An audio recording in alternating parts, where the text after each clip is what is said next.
जय स्वामीनारायण विद्यार्थी मित्रों, श्री स्वामीनारायण विद्यासागर स्कूल की शैक्षणिक यूट्यूब चैनल અને શૈક્ષણિક વોટ્સએપ ગ્રુપમાં ધોરણ 10 ના દરેક વિદ્યાર્થીઓનું સ્વાગત છે।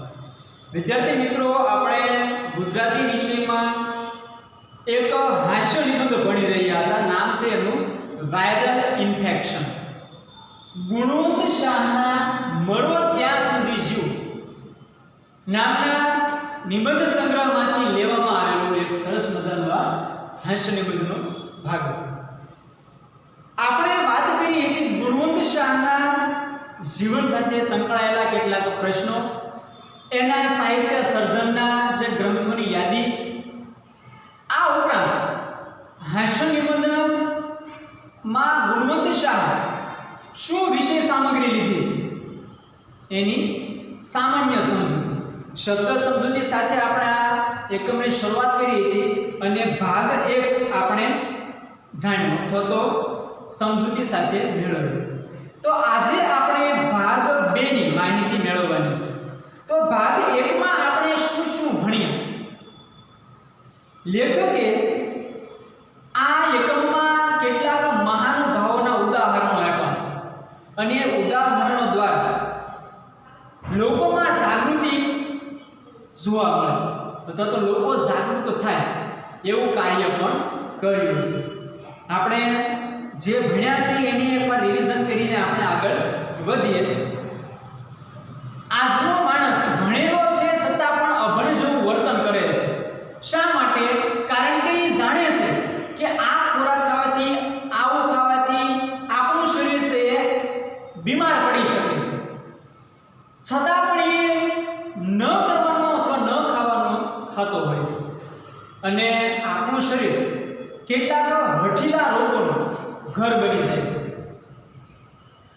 હૃદય રોગનો હુમલો તો હૃદય રોગ છે એ પણ સામાન્ય માણસને આવતો નથી, પણ કેવા લોકોને થાય અથવા તો હૃદય રોગનો હુમલો લાવવા માટે શું કરવું પડે?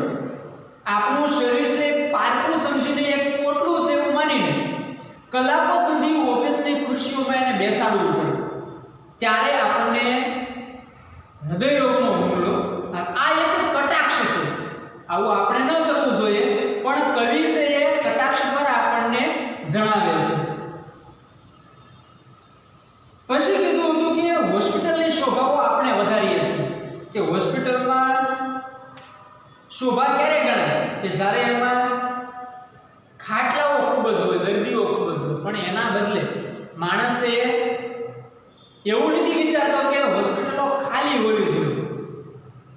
માણસની ગાડી, વ્યક્તિની ગાડી છે ખરાબ થઈ ગઈ હોય તો આપણે શરમ કે સંકોચ અનુભવીએ, પરંતુ જ્યારે માણસનું શરીર છે એ તંદુરસ્ત ન હોય તો બીમાર પડી ગયો હોય, કોઈ રોગ થયેલો હોય, ત્યારે પાછા આપણે ગર્વથી બીજા માણસને કહીએ કે મને આજ તાવ આવી ગયો છે, આજ મને માથું દુખે છે, એમાં આપણે ગર્વ અનુભવીએ છીએ। ખરેખર આપણે શરમ અનુભવવી જોઈએ કે આપણું શરીર બીમાર પડી ગયું છે। આપણે 2 પેરેગ્રાફની વાત જોઈએ કે આજે આપણે ત્રીજા પેરેગ્રાફની માહિતી જોઈએ। પેજ નંબર 43, હોસ્પિટલની શોભા વધારવા શું થઈ શકે? હોસ્પિટલની સુંદરતા વધારી શકે એના માટે આપણે શું કરી શકીએ? ઘણા ખરા ખાટલા ખાલી પડી રહે એ જ તો હોસ્પિટલની ખરી શોભા છે। હોસ્પિટલના ખાટલામાંથી મહત્તમ ખાટલા છે ખાલી હોય એટલે કે એમાં દર્દીઓ ન હોય તો જ હોસ્પિટલ સુંદર કહેવાય। માણસ ન છૂટકે ડોક્ટર પાસે જાય તેમાં કશું ખોટું નથી। હા, આપણે અત્યંત ઉપચારો કર્યા, કાળજી રાખીએ, છતાં પણ આપણે સારા ન રહી શકીએ, આપણે બીમાર પડી ગઈએ, તો એ બાબતમાં કંઈ ખોટું નથી કે આપણે ચાલો ડોક્ટર પાસે જઈએ। ખરેખર તો સંપૂર્ણપણે નિરોગી હોય તેવા માણસોએ નિયમિતપણે ડોક્ટર પાસે જઈને શું કરાવવું જોઈએ? લોહી, કાર્ડિયોગ્રામ અને બીજી બાબતોની ચકાસણી કરાવી લેવી જોઈએ। ભલે આજે હું સાજો છું, ભલે હું બીમાર નથી, છતાં પણ આપણે રોજે રોજ ડોક્ટર પાસે જઈને આપણા લોહીની તપાસ કરવી જોઈએ, કાર્ડિયોગ્રામ કરાવવો જોઈએ એટલે કે હૃદયના ધબકારા મપાવવા જોઈએ અને બીજી કેટલીક નાની નાની બાબતોની તપાસ પણ રોજે રોજ કરાવી લેવી જોઈએ। આપણે સાજા હોઈએ છતાં પણ પોતાનું આરોગ્ય જળવાઈ રહે તે માટેના સૂચનો ડોક્ટર પાસે કોઈ ફરિયાદ ન હોય ત્યારે માંગવા જોઈએ. આપણને શરીરને કાંઈ નુકસાન નથી, બીમાર નથી, છતાં પણ આપણે આપણા આરોગ્યને જાળવી રાખવા માટે શું શું કરી શકીએ એવા સૂચનો છે ડોક્ટર પાસેથી જાણવા જોઈએ. દાંતના ડોક્ટર પાસે કોઈ પણ પ્રકારનો દુખાવો ન હોય ત્યારે સમયાંતરે જઈ આવવું જોઈએ. આપણા દાંત સારા છે, કાંઈ રોગ નથી, છતાં પણ આપણને સમય મળે તો આપણે દાંતના ડોક્ટર પાસે જઈને એની સલાહ સમયાંતરે લેવી જોઈએ. ડોક્ટર રોગની જાળવણી માટે છે કે આરોગ્યની? ડોક્ટર છે રોગને જાળવણી માટે છે કે આરોગ્યની જાળવણી માટે? પ્રશ્ન. આ પ્રશ્ન ડોક્ટરોની કમાણી પર સીધો પ્રહાર કરનારો છે. જો દર્દી કોઈ વ્યક્તિ બીમાર જ ન પડે તો દવાખાનું છે એ પડી ભાંગી. એટલે આ પ્રશ્ન છે ડોક્ટરોની સીધી કમાણી સાથે જોડાયેલો છે. ઓપીડીમાં કીડિયા ઉભરાય એ તો સભ્ય ગણાતા સમાજની શરમ છે. ઓપીડી વોર્ડમાં કીડીઓ જેમ કદકદી રહી હોય એમ માણસો એટલા બધા ભરતી થયેલા હોય, આ બાબત છે આપણા સમાજ માટે એક શરમજનક બાબત કહેવાય. અનાથ આશ્રમમાં બાળકોની અને ઘરમાં વૃદ્ધોની સંખ્યા વધે એ કઈ તંદુરસ્ત સમાજની નિશાની નથી. અનાથ આશ્રમમાં બાળકોની સંખ્યા વધે અને વૃદ્ધાશ્રમમાં વૃદ્ધ વ્યક્તિઓની ઘરડા વ્યક્તિઓની સંખ્યા વધે એ આપણા સમાજ માટે એક ખરાબ નિશાની, એટલે તંદુરસ્ત સમાજની નિશાની ગણાતી નથી. સંકટ સમયની સાંકળ વારંવાર વપરાય તે યોગ્ય નથી. સંકટ સમય એટલે કે આપણે મુસીબતમાં હોઈએ, ના છૂટકે આપણે કરવું પડે એવું છે, પરંતુ આપણે વારે વારે એનો ઉપયોગ કરીએ તો એમાં તો એક ખોટું કહેવાય, તો આ યોગ્ય ગણાય નહીં. ડોક્ટરને તાવની ફરિયાદ કરનારા દર્દીઓને કાને આસપાસ બે શબ્દો અચૂક પડે છે. ડોક્ટરને તાવની ફરિયાદ કરતો કે મને તાવ આવી ગયો છે, એવા દર્દીઓના કાને આજે બે શબ્દો છે વારંવાર પડતા હોય છે. કયા? વાયરલ ઇન્ફેક્શન, એટલે કે વાયરસ દ્વારા ફેલાતો રોગ તમને થયેલો છે, તાવ. વાયરલ ઇન્ફેક્શન એટલે મોકલનારના સરનામા વગરનું વીપી પાર્સલ. વાયરલ ઇન્ફેક્શન એટલે કેવું કે આપણને ખબર ન પડે કે આપણને આ કોણે મોકલ્યો છે અથવા રોગ કોના દ્વારા આપણને લાગુ પડ્યો છે, એવું એક વીપી પાર્સલ કે જે સરનામા વગરનું હોય.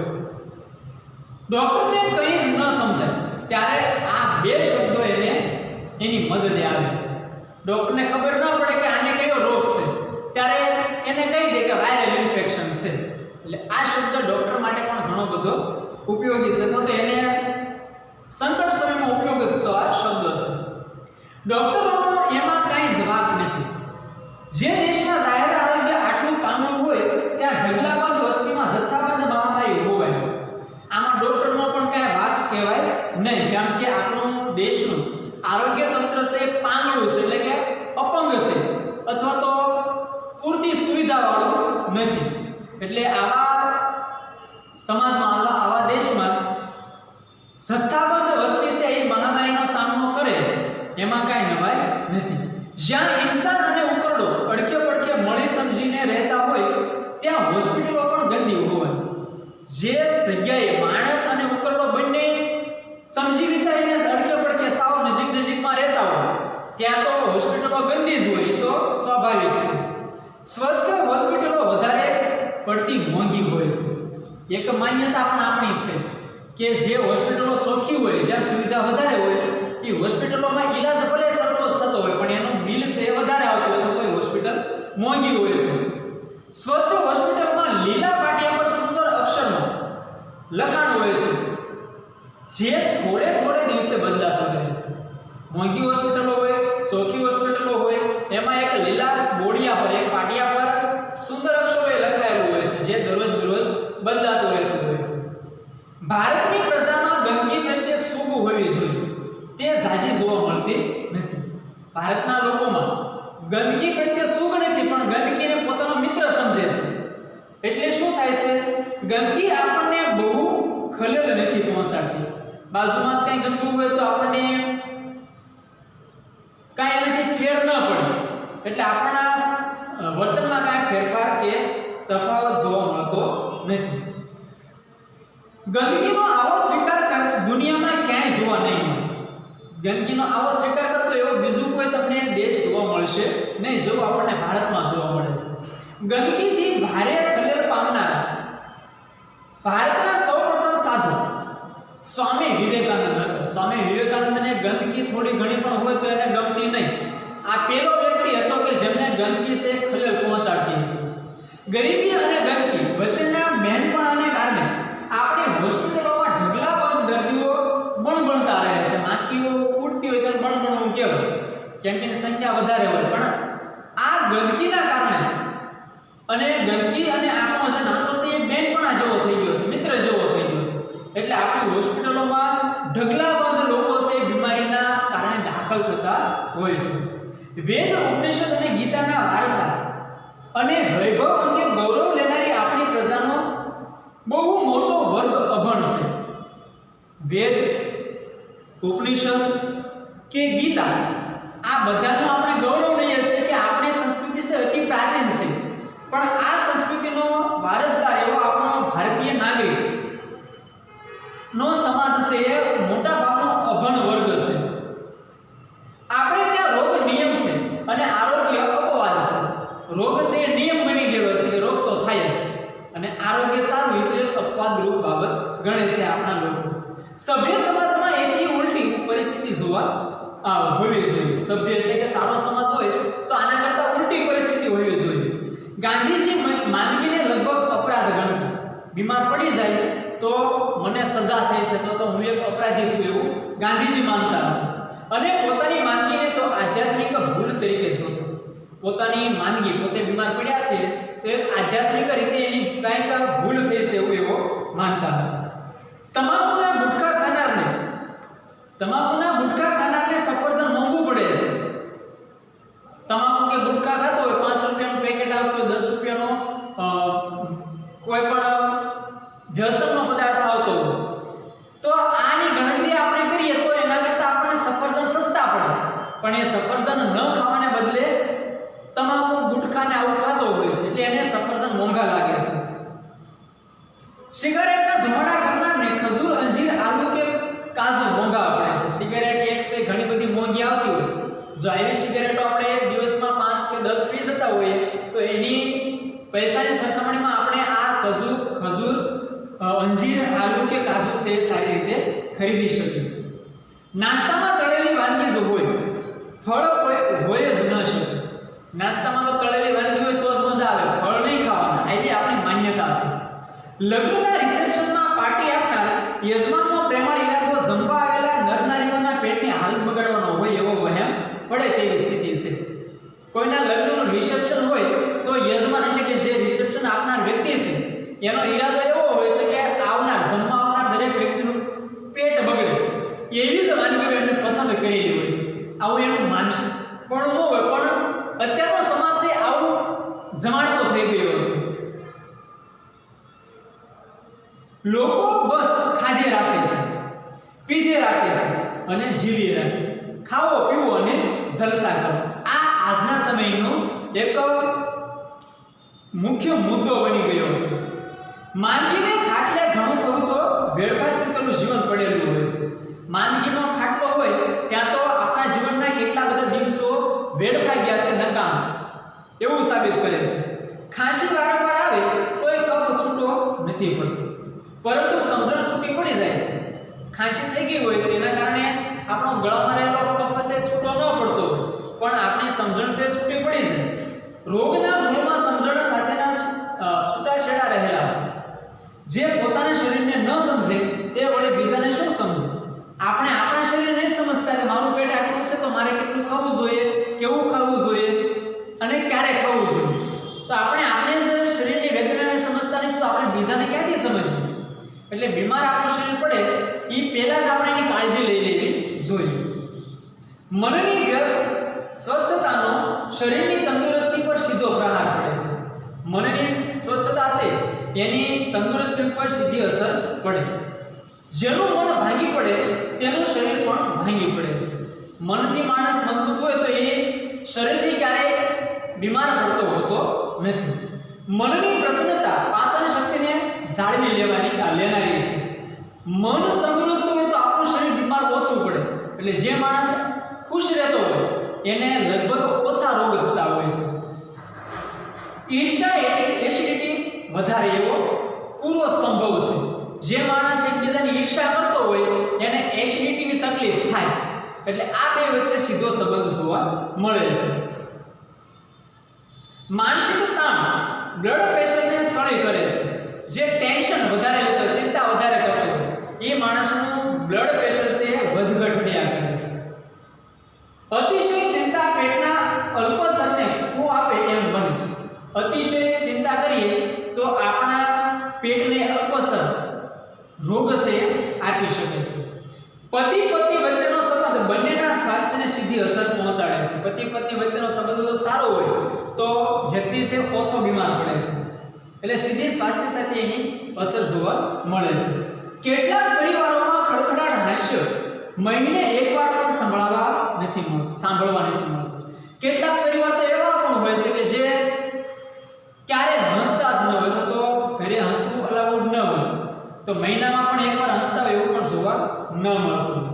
માણસે હસવાની એક પણ તક છોડવી ન જોઈએ. જ્યારે હસવાનું મળે એટલે ખડખડાટ હસી લેવું જોઈએ. મુંબઈની ટ્રેનમાં ભજન મંડળી ધૂમ મચાવે છે. ભજનાનંદ તાણમાં ઘટાડો કરે છે અને પ્રાર્થનામાં તાણને સખણી રાખવાની અદ્ભુત તાકાત રહેલી છે. પ્રાર્થના કરવાથી આપણી જે તાણ છે એ અમુક મર્યાદા સુધી સીમિત થઈ જાય એવી શક્તિ પ્રાર્થનામાં રહેલી છે. રામે તાડકા નામની ભયંકર રાક્ષસીનો વધ કરેલો. આપણે તાણ નામની વાંસા વગરની સુરડેલનો નાશ કરવાનો છે. રામે તાડકા નામની મોટી રાક્ષસીનો વધ કર્યો તો આપણે તાણ નામની એક મોટી ચુડેલનો વધ છે કરવાનો છે. દશેરાના દિવસે રાવણ વધ કરવાની જરૂર નથી, પરંતુ આપણા અહંકારનો વધ કરવાનો છે. દશેરામાં રામ દ્વારા આપણે રાવણનો વધ કરાવીએ છીએ, પણ આપણા મનમાં રહેલો આપણો અહંકાર છે, ખરેખર એનો વધ આપણે કરવો જોઈએ. અહંકાર એક એવો રોગ છે જે અસંખ્ય પરિવારોને પજવે છે, એટલે કે હેરાન કરે છે. અહંકાર નામનો રોગ ઘણા પરિવારોને દુઃખ પહોંચાડે છે અને પ્રજ્વલિત કરે છે, ગુસ્સાને શાંત થવા દેતો નથી. સરળ વ્યક્તિનું સ્વાસ્થ્ય સારું રહે એવી શક્યતા પ્રમાણમાં વધારે રહે છે. કેવા વ્યક્તિની કે જે સરળ વ્યક્તિ છે એનું સ્વાસ્થ્ય સારું રહે એવી શક્યતા પ્રમાણમાં વધારે છે. જે વ્યક્તિ દાવ પેચ રમે અને છળ કપટમાં રાચે તેનું શરીર પણ સાવ નિરોગી ન રહી શકે. જે છળ કપટ કરતો હોય કે દાવ પેચથી અથવા કોઈને છેતરપિંડી કરતો હોય એ માણસનું શરીર પણ સારું રહેતું હોતું નથી. મનનો મેળો એવો આદમી ઘણો ખરો શારીરિક તકલીફ વગરનો ન હોઈ શકે. જે માણસ મનનો મેળો હોય એ પણ શારીરિક તકલીફથી પીડાતો હોય છે. અસ્વચ્છ અને અસ્વસ્થ મન નશા તરફ જલ્દી વળે છે. જેનું મન અસ્વચ્છ હોય અને અસ્વસ્થ હોય એટલે ચોખ્ખું પણ ન હોય અને તંદુરસ્ત પણ ન હોય એ માણસ ઝડપથી નશા તરફ વળી જતો હોય છે. સિગારેટનો ધુમાડો મનની બેચેનીનું જ વાયુ સ્વરૂપ ગણાય છે. જેને મનની બેચેની બહુ રહેતી હોય એ માણસ સિગરેટનો વ્યસની બની જતો હોય છે. ક્યારેક ધૂમ્રપાન કરનારો અને શરાબ સેવન કરનારો માણસ લાંબુ જીવી જાય ત્યારે લોકો એક કુતર્ક ચલાવે છે. ક્યારેક કોઈક વ્યસની માણસ જે શરાબનો વ્યસની હોય કે પછી કોઈ અન્ય વ્યસની ધૂમ્રપાનનો હોય અને આવો માણસ લાંબુ જીવન જીવી જાય એટલે લોકો શું અટકળો વગાડે કે જેમ જીવવું હોય તેમ જીવવું. ફલાણા ભાઈને સિગરેટ પીવાથી શું નુકસાન થયું, એક સ્ત્રીનો ફોટો અખબારમાં છપાયો.